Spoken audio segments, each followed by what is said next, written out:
Izmaiņas šogad piedzīvojuši ne tikai Ogres novada vispār izglītojošās skolas, bet arī profesionālās. Šodien, 1. septembrī, jau zem viena jumta Ogres valsts tehnikuma kopā sanāk vairāk kā 1300 audzēkņu.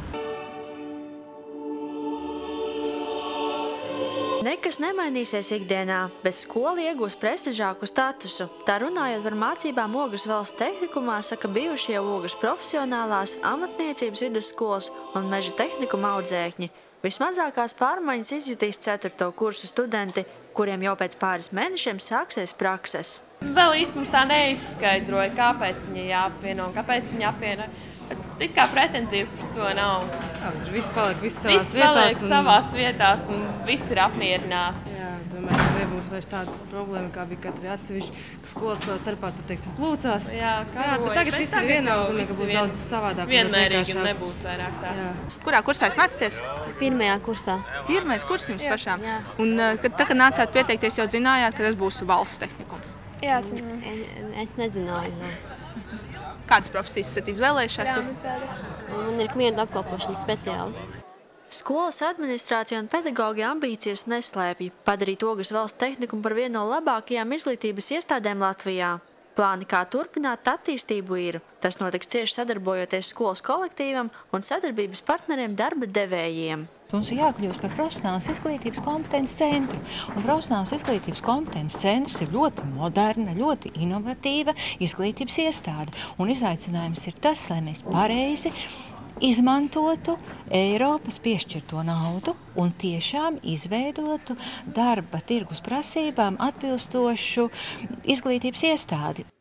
Ogres valsts tehnikuma struktūrā par skolas attīstības projektiem un inovācijām gādās agrākā Ogres profesionālās vidusskolas direktore Baiba Liepiņa.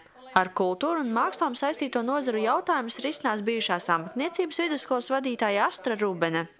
Ogres valsts tehnikums turpinās piedāvāt augsta līmeņa profesiju apgūšanas iespējas jauniešiem no visas Latvijas.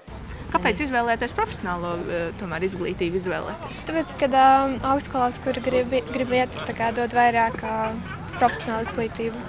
Tur vairāk priekšroku dot tam. Kā tev?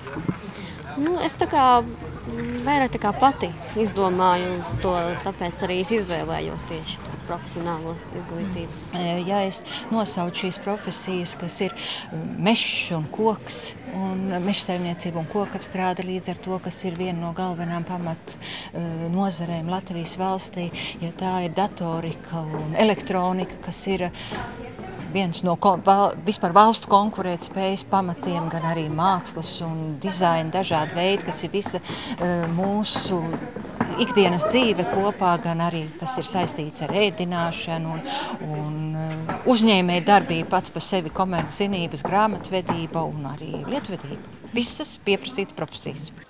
Paralēli jaunajam mācību gadam izglītības iestādēs turpinās attīstības un infrastruktūras uzlabošanas darbi. Šobrīd redzamākais ir energoefektivitātes paaugstināšanas projekts bijušajā amatniecības vidusskolā un dienesta viesnīcā. Dācis Trebotska, Zanda Treško, Ogres televīzija.